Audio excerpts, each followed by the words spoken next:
For the past few months, my department has been gathering evidence and witnesses for the creator of a new drug that has appeared on the streets. It's small in scale, and we had hoped to nip it in the bud before it spiraled out of control. Ruby milk comes in syringe needles and is bright red as the name suggests. The main problem with this narcotic is the side effects. The few addicts that have spoken to us and are coherent describe a high the likes of which you've never experienced in your life. A rush of euphoria and complete tranquility washes over you. It makes you want to have more, but therein lies the problem. If you are exposed to doses higher than 1 milliliter, your body begins to decay around the injection site rapidly. I'm sure most have heard of the Russian street drug crocodile. Imagine that, but amplified 100 times. We've come across decayed bodies in alleyways and under bridges, and all of them have a needle full of ruby milk not far away from their dead bodies. The worst ones are the ones we find that are still alive. I remember the first time I encountered an addict and an entire chunk of her neck was just gone. Pus was leaking out from her neck and she didn't seem to care at all. It only got worse from there, and soon this task force was formed to search for and find the source of ruby milk. My partner Susan and I were assigned to the task force as detectives. We knew the streets well. I grew up on them, and Susan's sister was unfortunately an addict who lived on them. Her sister Marie was one of our informants. Being a meth head, she was lucky to have the scoop on plenty of her fellow addicts. Marie thinks she has something, Susan told me as she looked over at me as I had just sat down to drink my 6-day-old coffee. I looked over at her and winced at the bitter and crappy taste. She hung up her desk phone and stood up to get her jacket. She wants to meet her at that abandoned house on 9th Avenue. You couldn't have told me before I sat down. I groaned as I placed down my coffee and stood to grab my jacket. You're driving. I pointed at her and tossed the keys to our car at her. She caught them and flipped me off as I followed after her. Our city isn't the worst in the country, but it has its seedy parts. Pulling the car up to 9th Avenue, I scanned around at the row of abandoned houses that line the neighborhood. So which exactly is she in?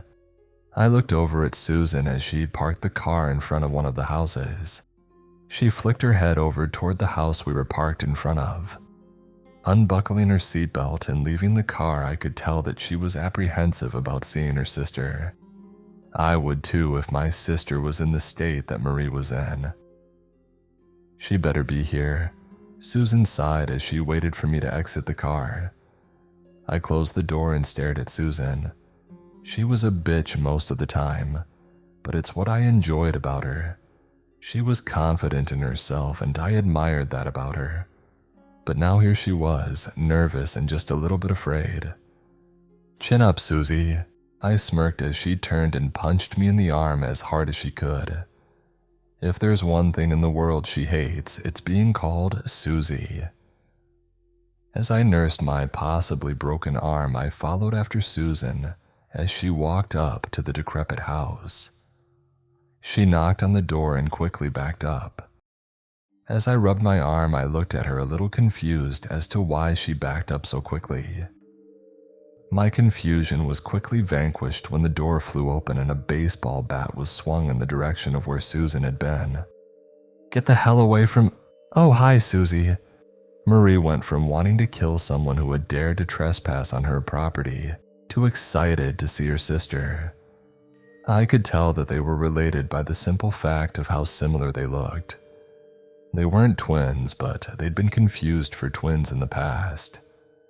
Even being a meth addict, Marie was almost the spitting image of Susan. Do you want to get punched too? Susan asked as she raised her fist toward Marie and then gestured toward me. I walked over to her and pulled out my notepad. All right, what did you call me over here for, Marie? Do you have the info I asked for? Marie quickly nodded and placed her bat against the doorframe. Yeah, one of my dealers tried selling me that red milk crap. I said I wasn't interested, and he said that if I was, I should go to this address. She quickly started patting her pockets to see where she had left the note she'd been given. Damn it. Where is it? One sec. She quickly walked back into the house and left us standing in the autumn wind. Can we trust her? I know she's your sister, but she isn't exactly the most reliable witness. I turned to look at Susan. She was standing and tapping her foot against the pavement and tapping her finger against her arm. Seeing her sister in this state was bothering her. I think we can. She's been doing better lately, and at the very least she isn't using ruby milk. Susan sighed, perking up when her sister came running out of her abandoned house with a sticky note. Found it, she said happily, handing the note to her sister and smiling. Susan took the note and read it. Her eyes went wide and she looked back up at her sister. She handed me the note. I took it and looked down at it, and my own eyes went wide. Are you sure, Marie? This place is in a nice neighborhood. Are you sure your dealer told you the correct place? I wrote down the address on my notepad while I let Susan question her sister. Marie nodded quickly and stuck her hands in her pockets. That's the place. I trust Freddie. He's never given me shit product before. High praise coming from a meth addict. Susan looked over at me and sighed. It was going to be a risk, but it was one we were going to have to take since it was our only lead to the source of where ruby milk was coming from. Susan reached into her pocket and pulled out a wad of bills, walking over and placing the cash in her sister's hand. This is for groceries only, you understand me. I find out you bought more meth and I'm cutting you off, understand? Marie looked down at the money in her hand and quickly wrapped her arms around her sister and gave her a tight hug, one which Susan gave back to her. It was a touching moment between sisters, while I just stood there kicking rocks. Once we were back at the office, we quickly ordered a stakeout of the house in question. It was in a gated community and we had to jump through plenty of hoops just to even be allowed inside the community. We set up a plumber van on the street that the house was on, and several days went by where not a living soul left the house. We were beginning to think that maybe Marie had indeed fed us fake information, or that Freddie had just been messing with her. Susan and I were in the van on the last day of the stakeout. Our permit from the community was set to expire at the end of the day, and we were hoping and praying that something would happen on this day. Susan, we got something. I nudged her awake. She snorted and nearly punched me in the face before I quickly pointed at the house. She turned her gaze toward the house and quickly pulled her binoculars out. A few poorly dressed people suddenly exited from the house. They were quickly dragged back inside by someone unseen by the door. What the hell? We've been here for 6 hours. How did we not see anybody go in there? Susan asked as she lowered her binoculars. I wondered how we might have missed someone entering the house, when I suddenly remembered something about this gated community. Isn't this backyard connected to the forest preserve? I asked, quickly pulling out my phone to check. I pulled up maps and was quickly confirmed in my suspicion. This house's backyard was connected to the forest preserve, and not far away from this house was the parking lot. We sent a squad car to examine the forest preserve's parking lot, and my hunch was proven correct. Several ruby milk addicts were found milling around the parking lot. It was flimsy evidence at best, but it was just enough to get a judge to sign a search warrant. Soon our task force was granted a SWAT team, and we were given the green light to raid the house. The name of the operation was Operation Milkman, which I came up with, and which Susan hated. We made our way back to the gated community, and Susan took great pleasure in showing our warrant to the security guard who had made us jump through so many hoops to be able to set up surveillance here in the first place. We surrounded the house and we made our way towards the front door. I knocked on the door and took a step back. Both me and Susan were wearing bulletproof vests and had our pistols drawn. We waited a few more seconds before banging on the door again. "Police department, open the door or we're breaking it down," I ordered. And when still no one answered, I motioned for the SWAT team to take the lead. The officer with the battering ram reduced the door to splinters in mere moments, and soon we had gained access to the house. I immediately wished that we hadn't. The moment we set foot in the house, the smell of death and decay hit our noses like an out-of-control semi-truck. Susan and I have pretty strong stomachs, but even we were almost brought down to our knees by the stench. A couple of the SWAT guys spit out vomit from their mouths but kept moving through the house. It seemed like every couple of steps there was a decaying body laid out on the floor. "Oh my God," Susan coughed out as she walked around the bodies laid out across the floor. I followed after her and the SWAT team as they went room to room trying to find any sign of life. We had almost given up hope when all of a sudden from one of the upstairs rooms we heard one of the SWAT members shout, "Hands where I can see them, now!" We quickly rushed towards the sound of the shouts and soon we came across a room that was filled with beakers, burners, and so many prescription bottles that I thought for a moment we had busted a pharmacy robbery. "Let me see your hands!" the SWAT team screamed again. I followed where their rifles were trained and saw that there was indeed someone still alive, sitting at a table and looking at us. He was dressed in a hoodie with a face mask on. His eyes looked milky and hollow and his hair was in an absolute mess. He slowly raised his hands and let out an annoyed sigh from behind his mask. His hands were covered in surgical gloves. The SWAT quickly closed the distance between them and grabbed him. They threw him to the ground and quickly slapped the cuffs on him. "What the hell?" one of them said. Susan quickly walked over and then motioned me to come over as well. As they had lifted his hoodie sleeves up to properly get the cuffs on him, they discovered that his arms were completely stripped of flesh. They pulled the gloves off of him and even his hands were completely bone as well. "All right, asshole, what the hell is this?" Susan asked him, grabbing him by the hair and yanking his head up from off the floor. As she did so, we heard what sounded like a golf ball hitting the floor. It turned out to be one of this guy's eyes. It was a glass eye. "Man, I'm just getting all kinds of exposed today, aren't I?" He chuckled before Susan let his head go and allowed it to slam back against the floor. The SWAT members picked him off the floor and I put on my pair of gloves and picked up his glass eye off the floor. We tossed him into our squad car and waited for the forensic team to arrive.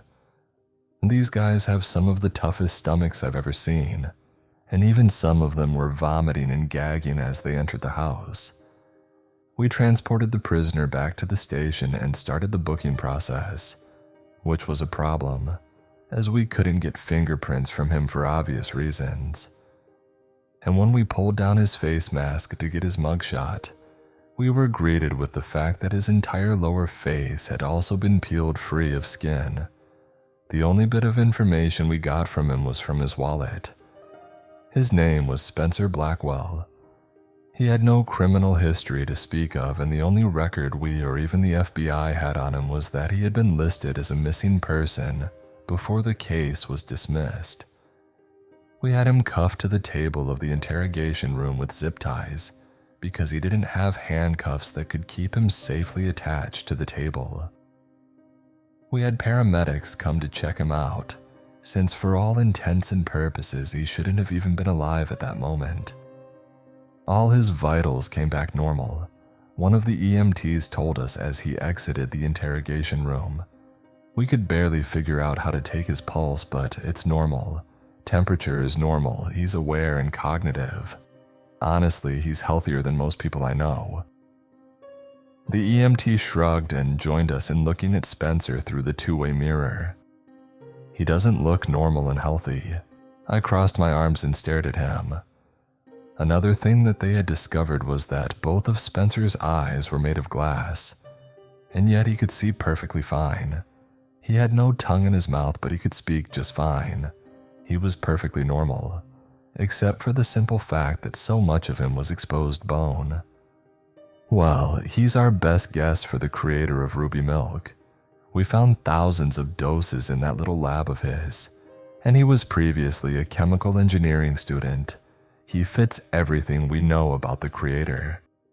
Let's go and get some answers out of him. Susan tapped me on the shoulder. I followed after her as she opened the door to the interrogation room and entered it. So who's good cop and who's bad cop? You look pretty mean. Spencer pointed his bone fingers toward Susan. He wasn't wrong, as Susan sat down and slammed the manila envelope she was carrying with her. I sat next to her with my cup of coffee and settled in for the show that was about to happen. Don't I get a phone call first? Spencer asked us. Susan ignored him before reading him his Miranda rights. Knowing and understanding your rights as I have explained them to you, are you willing to answer my questions without an attorney present? She asked, staring at Spencer and waiting for his response. The bone man simply shrugged in response. Sure, I don't mind talking to you guys. It won't do you a lot of good though. He let out a dry laugh and tried to lean back in his chair, only to be stopped by the zip ties holding him in place. He let out an annoyed grunt and pushed his chair up closer to the table. So, what do you want to know? Are you the creator of Ruby Milk? I asked first, beating Susan to the punch. I could already tell that she was going to have a tough time dealing with Spencer. She gets angry easily, and Spencer probably picked up on this. Sure am, he said with pride in his voice. I bet if he still had skin on his lower face, he'd be smiling the widest grin.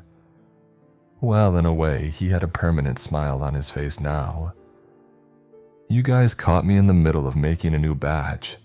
I just got those new ingredients too. Spencer sighed, doing his best to lean back in his chair. How'd you get all those ingredients? I doubt that you just walked into a pharmacy and asked for them. Susan pulled out another file and slid it across the table towards Spencer. It was several pictures of all the medical supplies and scores of prescription bottles. Oh, that's easy. When dealers come to me for products, I send them to pharmacies to pick up these prescriptions. It's pretty easy in this day and age to fake a prescription. He tugged against the zip ties and sighed in annoyance. Look, I'm not going to attack you guys. Can you please cut these stupid things off? You do that and I'll tell you everything you want to know. I looked over at Susan and she nodded. I walked over and took out my pocket knife, cutting the ties off.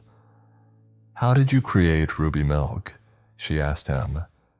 He was rubbing his wrists, which I thought was interesting since I figured that he couldn't possibly have felt anything on those things without nerves to feel them. I doubt you want to hear a chemistry lesson from me, detective. Spencer sat back in his chair and stuck his hands in his pockets. Even though I knew he had been frisked and everything on his person had been confiscated, that still put me a little on edge. I came up with it after I left college.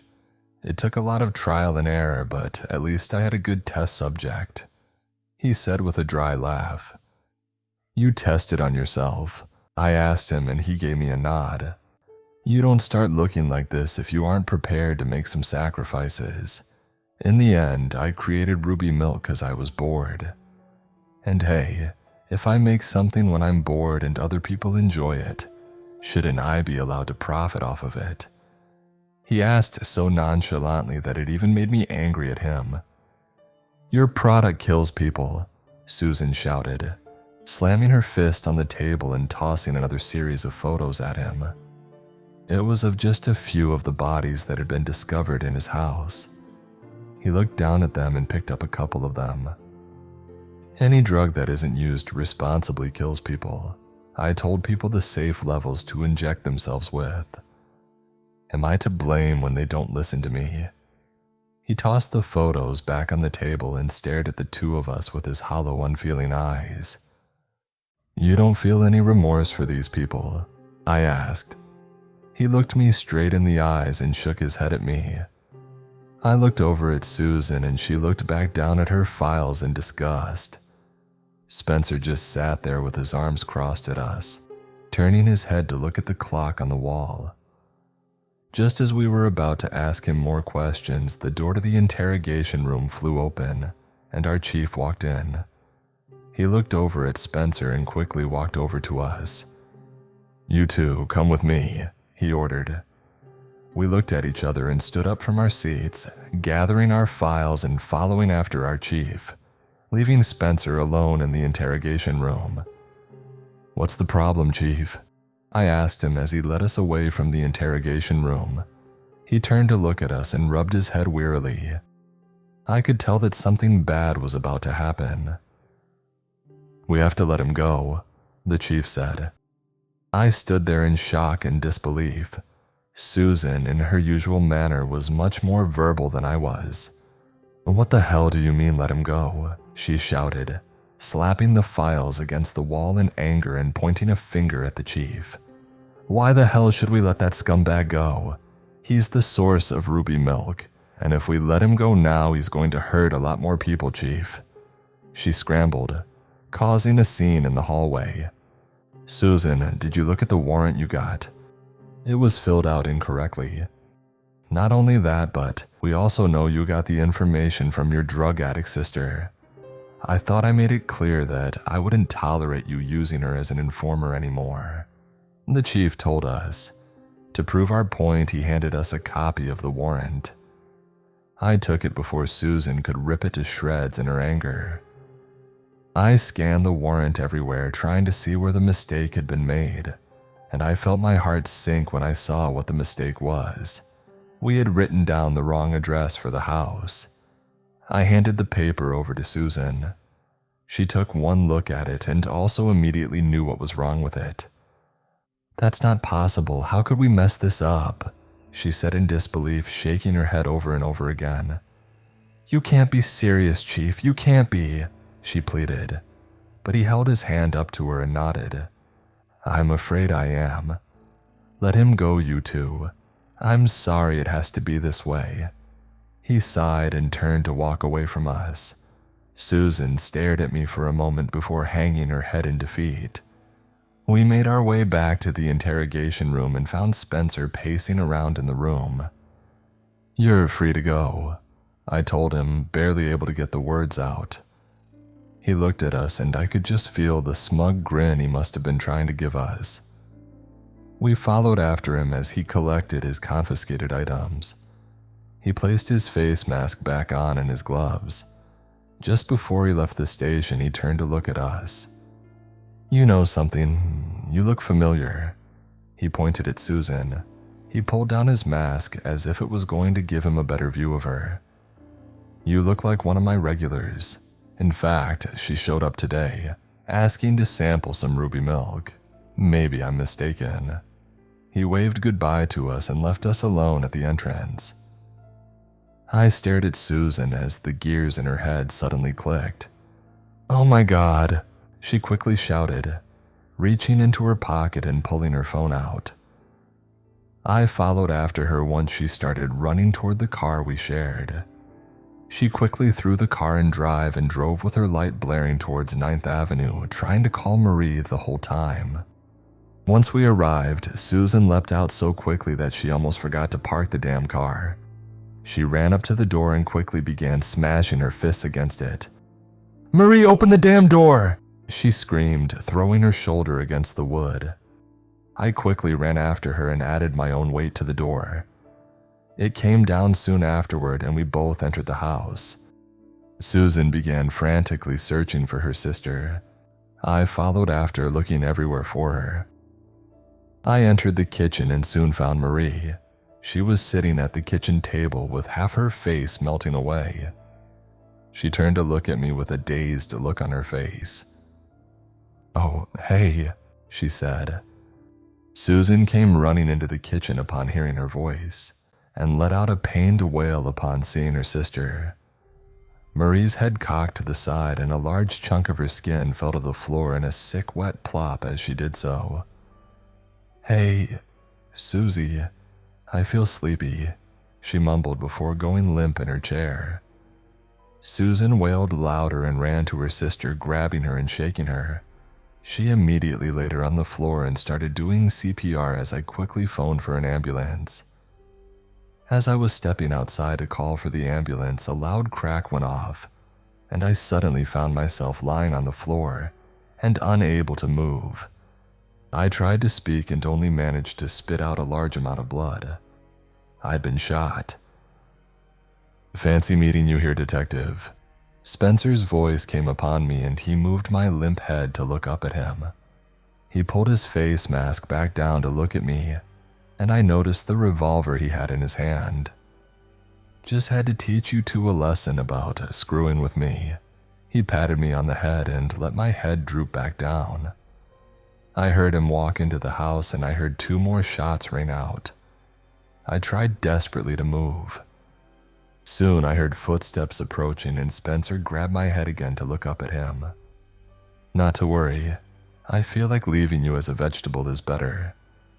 I reunited the 2 sisters though. I'm not a cruel person after all.